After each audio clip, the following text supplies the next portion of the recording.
बोलो सतगुरुदेव की जय हो। बंदी छोड़ सतगुरु रामपाल जी महाराज जी की जय हो। परमात्मा की सभी प्यारी आत्माओं को दास का सत साहिब। पुण्यात्माओं, हम सब बचपन से ही परमेश्वर कबीर साहिब जी का एक दोहा सुनते आ रहे हैं कि गुरु गोविंद दोनों खड़े किसके लागू पाए, बलिहारी गुरु आपना जिन गोविंद दियो मिलाए। अर्थात जब एक भगत ने अपने सामने सतगुरु और भगवान दोनों को खड़ा देखा तो दुविधा में पड़ गया कि पहले किसको दंडवत प्रणाम करूं। कहते हैं उसी समय गोविंद अर्थात कबीर साहिब जी ने इशारा किया कि सबसे पहले अपने सतगुरुदेव जी को दंडवत प्रणाम करो, क्योंकि तुम्हें मेरी अर्थात कबीर की पहचान करवाने वाला तुम्हारा गुरु ही है।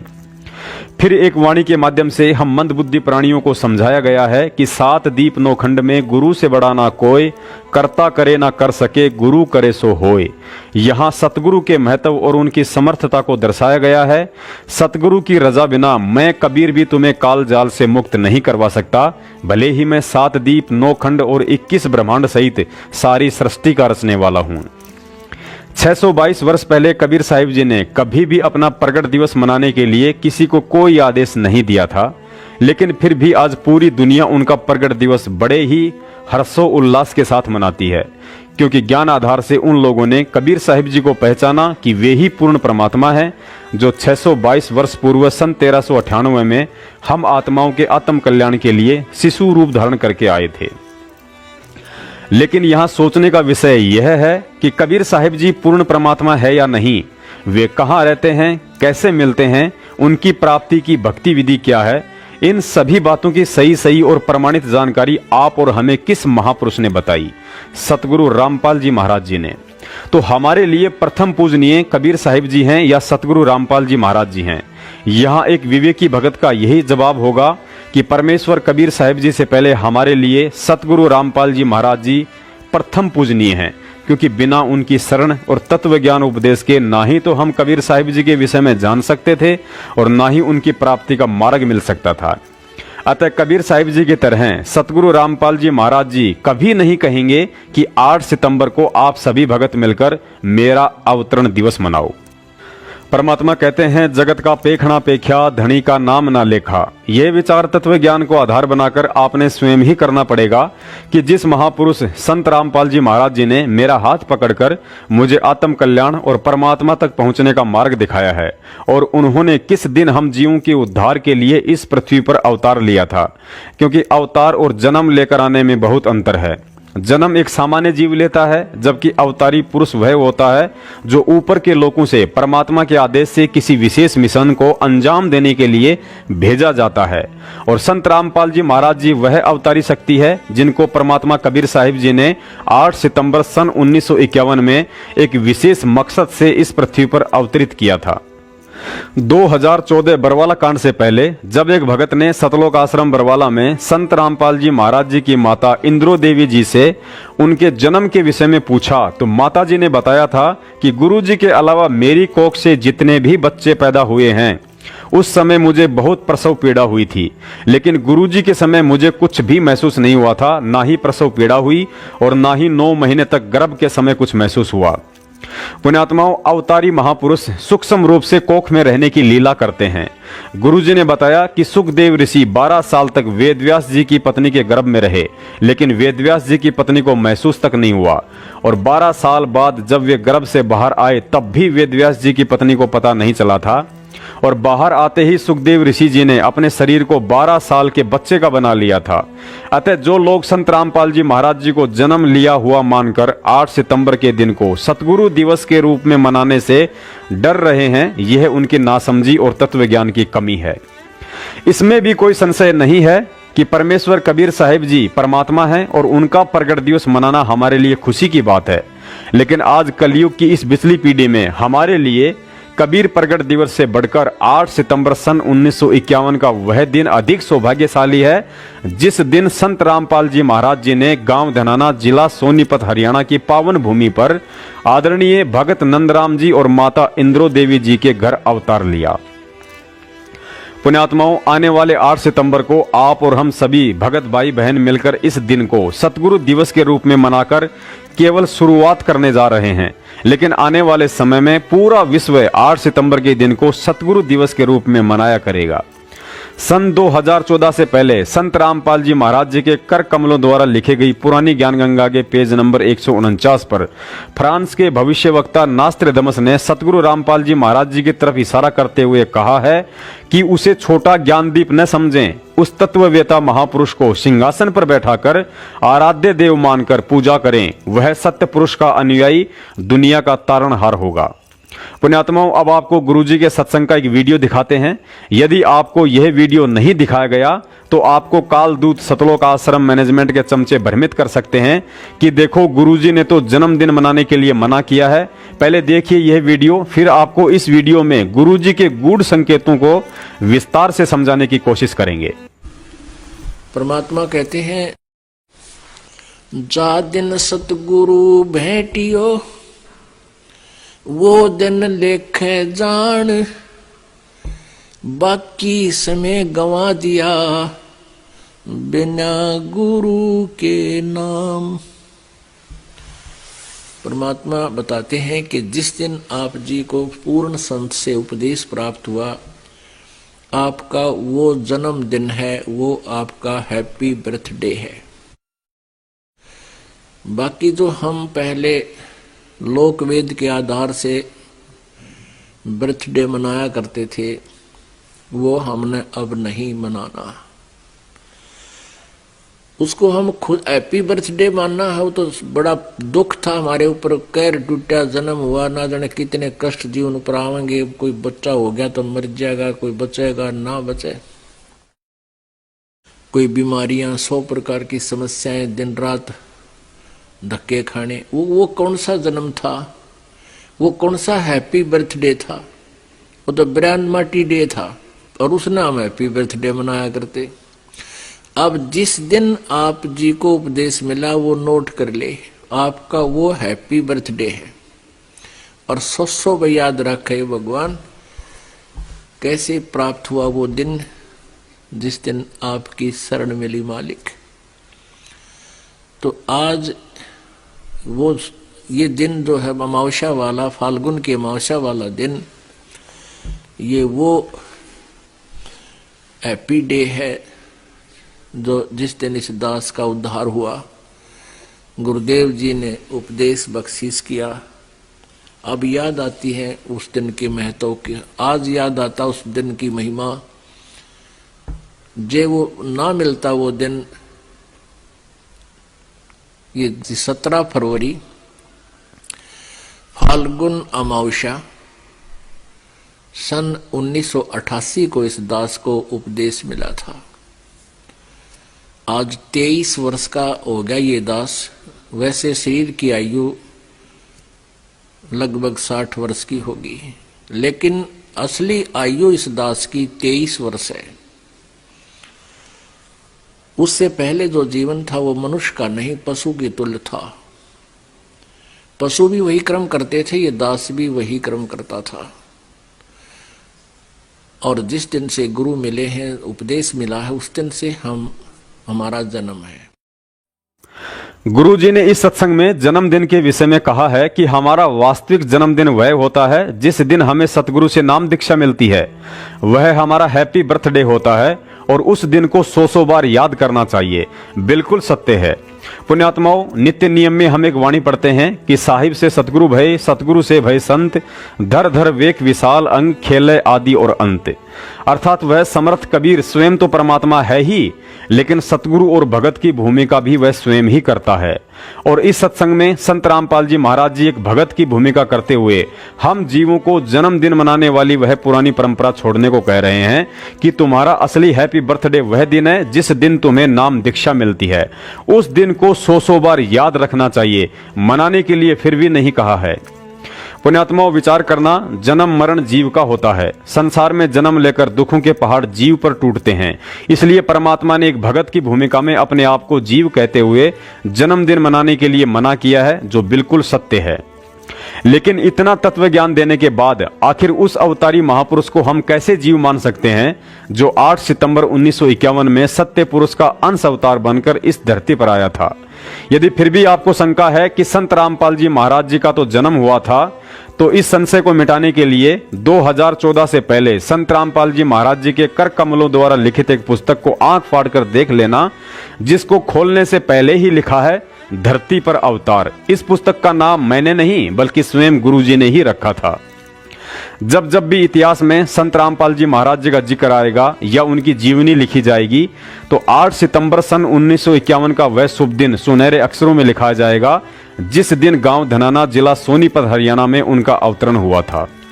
कुछ मंदबुद्धि भगत भाई बहन कहते हैं कि जब गुरुजी ने अपने आप को कह दिया कि यह दास तो 1988 से पहले पशु पक्षियों के जैसे स्वभाव का था, तो फिर यह पवन दास व्यर्थ में अपना दिमाग क्यों लगा रहा है। ऐसी घटिया सोच वाले भाइयों से दास का निवेदन है कि गुरुजी ने तो अपनी समर्थता को छुपाते हुए सैकड़ों बार सत्संगों में कहा है कि यह दास तो 2 कौड़ी का तुच्छ सा जीव है। मेरे पसीने आ गए कि मैं तो 2 कौड़ी का जीव। जब गुरुजी ने अपने मुख कमल से अपने आप को 2 कौड़ी का तुच्छ जीव कह दिया है, तो फिर आप उन्हें व्यर्थ में अपना दिमाग लगाकर परमात्मा के बजाय 2 कौड़ी का तुच्छ जीव क्यों नहीं मानते हो भाई? क्या आप गलती नहीं कर रहे हो? गुरुजी तो संध्या आरती में एक शिष्य की भूमिका निभाते हुए कहते हैं कि तेरा रामपाल अज्ञान किया सतलोक का वासी। तो फिर आप अपना दिमाग लगाते हुए उन्हें अज्ञानी ना मानकर तत्वज्ञानी क्यों कहते हो भाई? क्या आप गलती नहीं कर रहे हो? गुरुजी तो सत्संगों में अपने आप को कबीर परमात्मा का दास कहते हैं, फिर आप उन्हें रोज संध्या आरती में मेरे गुरुदेव भगवान कहकर क्यों पुकारते हो? क्या आप गलती नहीं कर रहे हो? उसके बाद वीडियो में गुरुजी ने अपने विषय में भी बताया कि इस दास को 17 फरवरी 1988 को नामदान मिला था। वो दिन दास का असली जन्मदिन है और उससे पहले तो दास भी वही सब कर्म करता था जो पशु पक्षी करते हैं। पुण्यात्माओं, अब यहाँ परमात्मा के तत्व ज्ञान को आधार बनाकर हमें विशेष चिंतन करने की जरूरत है। गुरुजी ने स्वयं के विषय में कहा है कि ये दास तो पहले वे सभी कर्म करता था जो पशु पक्षी करते हैं। लेकिन आज इतना तत्व ज्ञान सुनने के बाद भी क्या आप इस बात को स्वीकार कर सकते हैं कि संत रामपाल जी महाराज जी ने नाम दीक्षा लेने से पहले कुछ भी गलत कर्म किए होंगे, जैसे मांस खाना, शराब पीना, बीड़ी सिगरेट पीना, तंबाकू खाना, लड़ाई झगड़ा करना, चोरी, ठगी, रिश्वत, माँ बहनों पर बुरी नीयत रखना आदि। क्योंकि परमेश्वर कबीर साहिब जी ने अपने जिस अंश अवतार संत रामपाल जी महाराज जी को 8 सितंबर 1951 में पृथ्वी पर भेजकर यह विश्व कल्याण की इतनी बड़ी जिम्मेदारी सौंपनी थी, और आगे चलकर सन 1997 में ठीक का समय आते ही स्वयं कबीर साहिब जी ने उसी संत रामपाल जी महाराज जी के चोले को स्वयं धारण करके इस मिशन को चलाना था, तो विचार कीजिए संत रामपाल जी महाराज जी की आत्मा और उनका यह पंच तत्व का भौतिक शरीर बचपन से लेकर सन 1997 तक कितना बेदाग और पवित्र रहा होगा, जिसमें आज कबीर परमात्मा विराजमान हैं। तो फिर तत्वज्ञानी भगत 8 सितंबर को उस महापुरुष के अवतरण को सतगुरु दिवस मनाने से क्यों डर रहे हैं? अब आप ही बताइए, भला गुरुजी के कहने के बाद भी हम ये कैसे स्वीकार कर लें कि संत रामपाल जी महाराज जी का 1988 से पहले का जीवन पशु क्रम वाला रहा होगा। संत भाषा में इसी को विवेकी कहते हैं।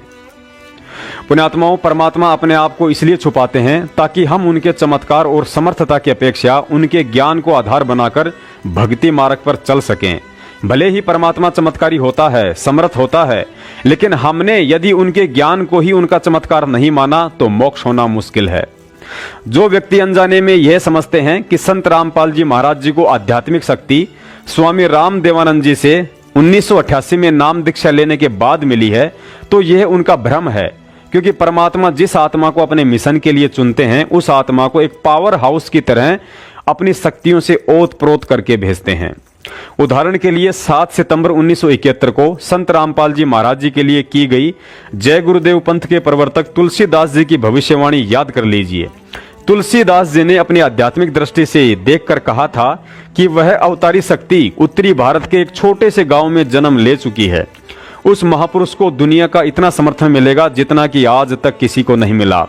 उसकी एक भाषा होगी, उसका एक झंडा होगा। वह महापुरुष प्राकृतिक आपदाओं को रोकने में भी समर्थ होगा। आज वह पूरे 20 वर्ष का हो चुका है। यदि अभी से उसका पता बता दूं तो लोग पीछे पड़ जाएंगे।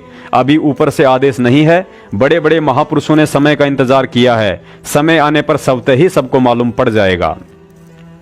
पुण्यात्माओं, अब आप स्वयं विचार कीजिए, यदि संत रामपाल जी महाराज 8 सितंबर सन 1951 में परमात्मा द्वारा भेजी गई विशेष अवतारी शक्ति ना होती और यदि उनके पास जन्म से ही परमेश्वर प्रदत्त आध्यात्मिक पावर ना होती तो भला तुलसीदास जी की भविष्यवाणी के अनुसार फिर कैसे 20 साल की उम्र में ही दुनिया उनके पीछे पड़ जाती?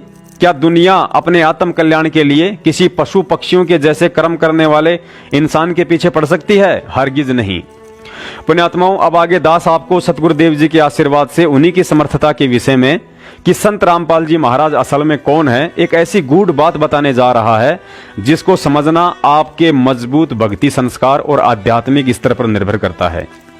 दरअसल 622 वर्ष पहले काशी में प्रकट हुए कबीर साहिब जी और आज वर्तमान में सतगुरु रामपाल जी महाराज जी के अलावा हमारी गुरु प्रणाली में जितने भी संत हुए हैं वे केवल अपना स्वयं का तो मोक्ष करवा सकते थे, लेकिन अपने किसी भी शिष्य का, अपने किसी भी भगत का मोक्ष करने में समर्थ नहीं थे। उन सभी संतों को, चाहे उनमें आदरणीय गरीबदास जी महाराज जी हों या हमारे दादा गुरुदेव स्वामी रामदेवानंद जी महाराज जी हों, कबीर परमात्मा ने उन सभी को एक डाकिए अर्थात संदेशवाहक के रूप में काम लिया था ताकि इस सारनाम रूपी अनमोल जड़ी बूटी को काल दूतों से बचते बचाते सतगुरु रामपाल जी महाराज जी तक पहुंचाया जा सके। क्योंकि आदरणीय धर्मदास जी से परमात्मा ने पहले ही कबीर सागर में लिखवा दिया था कि धर्मदास 12वां पंथ गरीबदास का पंथ होगा और उस पंथ में आगे चलकर हम स्वयं ही आएंगे। और जिस तरह काशी में जगत गुरु कबीर परमात्मा ने गुरु शिष्य परंपरा को बनाए रखने के लिए स्वामी रामानंद जी को अपना मुंह बोला गुरु बनाया था, ठीक उसी तरह 8 सितंबर 1951 में अवतरित संत रामपाल जी महाराज जी ने 17 फरवरी 1988 के दिन स्वामी रामदेवानंद जी महाराज जी से नाम दीक्षा मात्र गुरु शिष्य परंपरा को बनाए रखने के लिए ही ली थी। यदि स्वामी रामदेवानंद जी महाराज जी में संत रामपाल जी महाराज जी का मोक्ष करने की समर्थता होती तो आज संत रामपाल जी महाराज जी के चोले में कबीर परमात्मा ये शब्द कभी नहीं गाते कि रामपाल मुक्ति तब पाई जब मिले कबीर भगवान। अर्थात यहाँ स्पष्ट है कि संत रामपाल जी महाराज जी की आत्मा को मुक्ति 17 फरवरी 1988 में स्वामी रामदेवानंद जी महाराज से नाम दीक्षा लेकर नहीं, बल्कि मार्च 1997 में जब कबीर साहिब जी ने आकर उन्हें सार शब्द दिया तब हुई थी। और आज सर्वविदित है कि स्वयं कबीर साहिब जी ही उनके चोले में सारा खेल खेल रहे हैं। अब हम वापस वही 8 सितंबर को सतगुरु दिवस मनाने की बात करते हैं। यदि आप मानते हो कि गुरुजी के वीडियो के अनुसार हम भक्तों के लिए वह दिन सतगुरु दिवस के रूप में मनाना अति उत्तम है जिस दिन 17 फरवरी 1988 को उन्हें नाम दीक्षा मिली थी, तो फिर 17 फरवरी से भी उत्तम दिन तो मार्च 1997 का वह दिन होना चाहिए जिस दिन कबीर परमात्मा ने सार शब्द देकर उनकी आत्मा को यहां से मुक्त किया था। अब यदि आप कहेंगे कि 17 फरवरी 1988 को यदि संत रामपाल जी महाराज जी को नाम दीक्षा ही नहीं मिलती तो मार्च 1997 में उनका मोक्ष कैसे हो सकता था? अतः सतगुरु दिवस के लिए 17 फरवरी का दिन ही उत्तम है।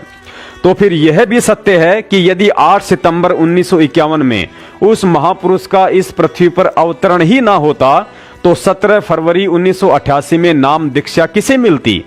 और यदि 17 फरवरी 1988 में नाम दीक्षा नहीं मिलती तो फिर मार्च 1997 में मोक्ष किसका होता? अर्थात हर हाल में इस कलयुग में भगत समाज के लिए यदि कबीर प्रगट दिवस से भी बढ़कर कोई विशेष दिवस महत्व रखता है तो वह 8 सितंबर को सतगुरु दिवस है। यदि आप कबीर साहिब जी के बाद आज वर्तमान में संत रामपाल जी महाराज जी को परमात्मा मानते हो तो ध्यान रखना कबीर साहिब जी का वह दिन कभी नहीं मनाया जाता जिस दिन उन्होंने काशी में स्वामी रामानंद जी से नाम दीक्षा ली थी, बल्कि वही दिवस मनाया जाता है जिस दिन वे शिशु रूप में लहर तारा तालाब पर प्रकट हुए थे। अब यदि इसके जवाब में कोई व्यक्ति कहे कि भाई 600 साल पहले तो साक्षात कबीर परमात्मा थे, अरे भाई साहब, यदि 600 साल पहले कबीर परमात्मा थे तो फिर आज संत रामपाल जी महाराज जी कौन हैं? क्या आप उन्हें परमात्मा नहीं मानते? अतः 17 फरवरी 1988 का दिन उस समय एक भगत की भूमिका कर रहे संत रामपाल जी महाराज जी के लिए शुभ और हैप्पी बर्थडे हो सकता है, लेकिन हम भक्तों के लिए यदि कोई शुभ दिन और हैप्पी बर्थडे है तो 8 सितंबर 1951 का वह मंगल दिन है जिस दिन कबीर साहिब जी का हम आत्माओं के उद्धार के लिए एक बार पुनः इस कलयुग में अंश अवतार के रूप में अवतरण हुआ। अंश अवतार के विषय में गुरुजी ने एक सत्संग में द्रौपदी का उदाहरण देकर समझाया था कि द्रौपदी शेरावाली माता दुर्गा का अवतार थी। अर्थात जरूरी नहीं कि स्वयं दुर्गा ही जन्म ले, वह अंश अवतार के रूप में अपनी शक्ति भी भेज सकती है। पुण्यात्माओं, गुरुजी ने एक सत्संग में बताया कि यदि भगवान आएगा तो कोई सिर पर सींग लगाकर नहीं आएगा। जीवों को तत्व ज्ञान देकर वह स्वयं ही अपनी पहचान करवाता है कि मैं कौन हूं, क्योंकि काल लोक में परमार्थ के लिए निस्वार्थ होकर अपना सर्वस्व न्योछावर कर देने वाला कोई इंसान नहीं बल्कि भगवान ही होता है। हम भक्तों की सबसे बड़ी कमी यही है कि इतना तत्व ज्ञान देने के बाद गुरु अपने आप को भगवान कहेगा नहीं और हम मूर्ख इस ज्ञान को आधार बनाकर उन्हें भगवान मानेंगे नहीं। 600 साल पहले के विषय में भी गुरुजी यही कहते हैं कि उस समय हम मार केवल इसी कारण खा गए क्योंकि हमने कबीर साहिब जी को भगवान नहीं माना।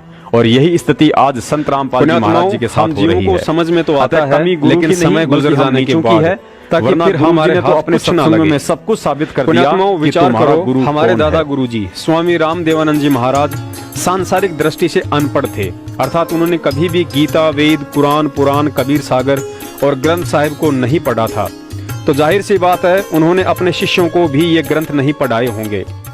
तो विचार करो, जब उन्होंने अपने किसी भी शिष्य को ग्रंथों का ज्ञान नहीं दिया तो फिर उनके शिष्य संत रामपाल जी महाराज जी इतने कम समय में दुनिया के सारे धर्म ग्रंथों को आखिर कैसे भगत समाज के सामने ताश के पत्तों की तरह खोल के रख सकते हैं, और उन सभी त्रुटियों को भी उजागर कर दिया जो त्रुटियां अपने आप को संस्कृत के प्रकांड ज्ञाता समझे जाने वाले इन ग्रंथों के अनुवादकों ने कर डाली थी।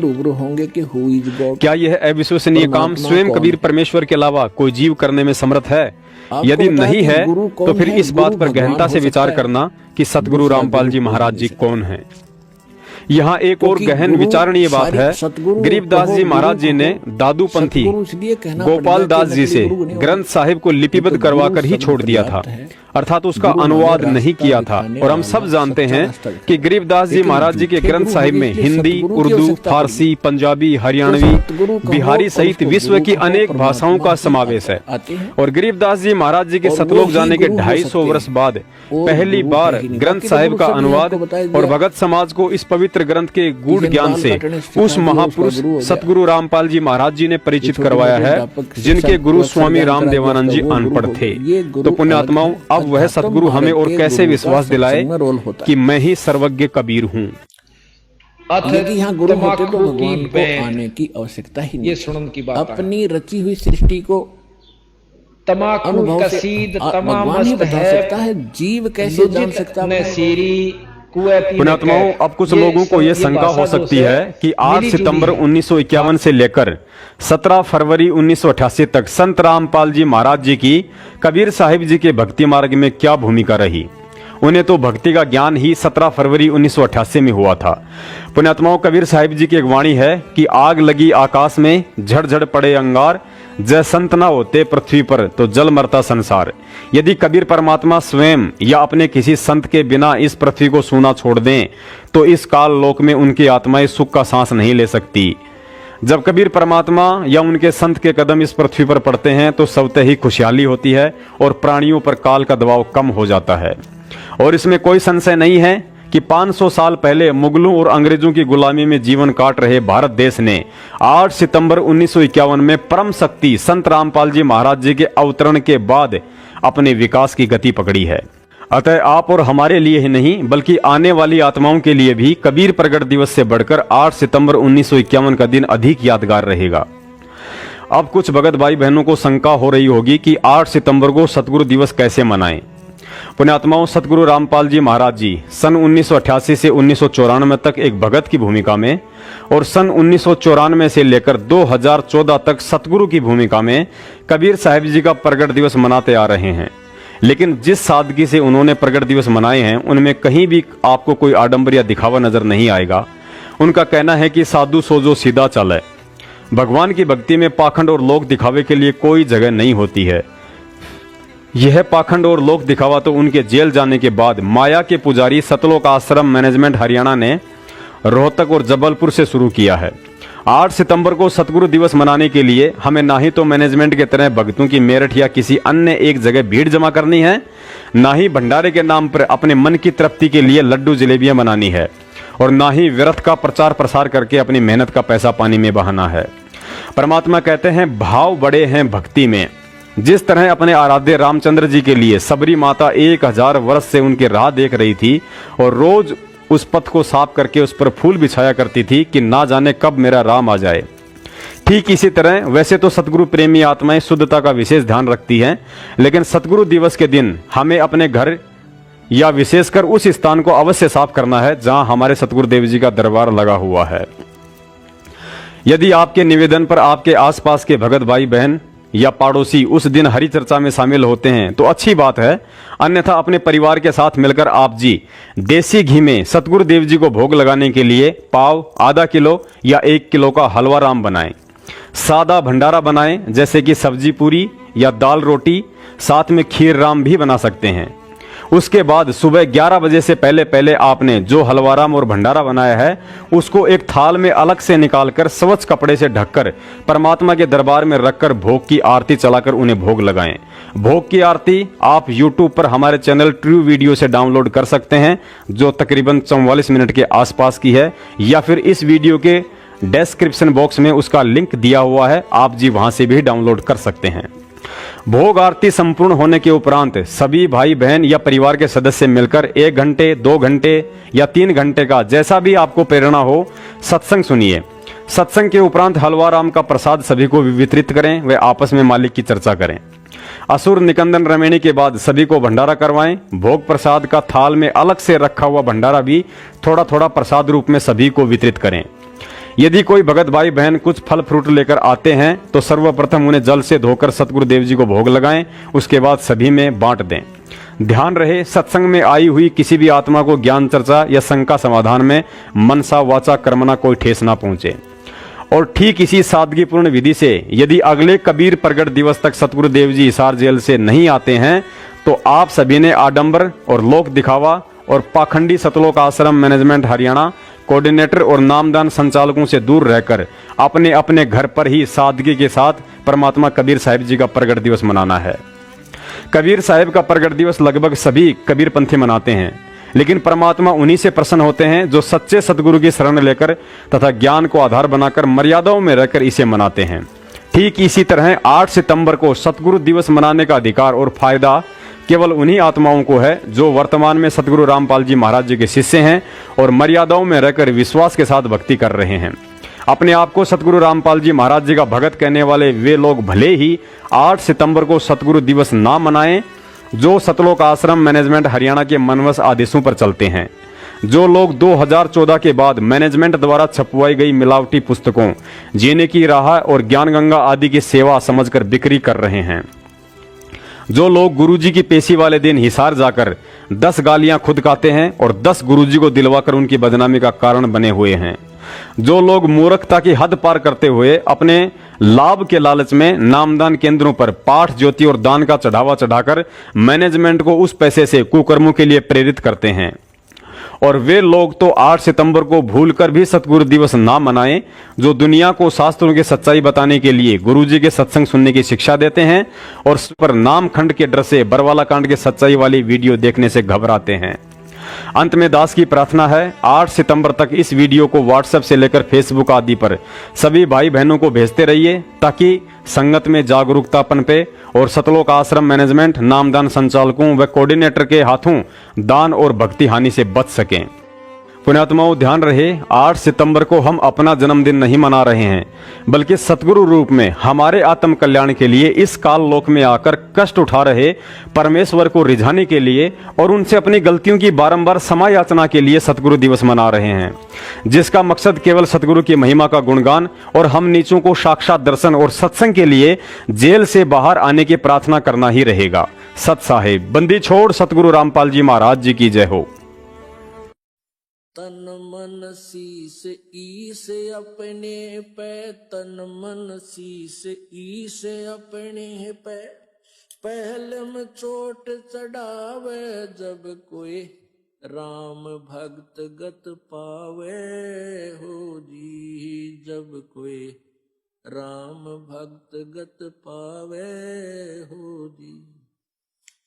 तन मन शीस ईस अपने पे, तन मन शीस ईस अपने पे, पहलम चोट चढ़ावे जब कोई राम भक्त गत पावे हो जी, जब कोई राम भगत गत पावे हो जी। भाई सतगुरु तिलक अजप्पा माला, युक्त जटा रखवावे, सतगुरु तिलक अजप्पा माला, युक्त जटा रखवावे। जत को पीन सत का चोला, भीतर बेख बनावे जब कोई राम भगत गत पावे हो जी, जब कोई राम भगत गत पावे हो जी। भाई लोक लाज मर्याद जगत की, तरण ज्यों तोड़े बगावे, लोक लाज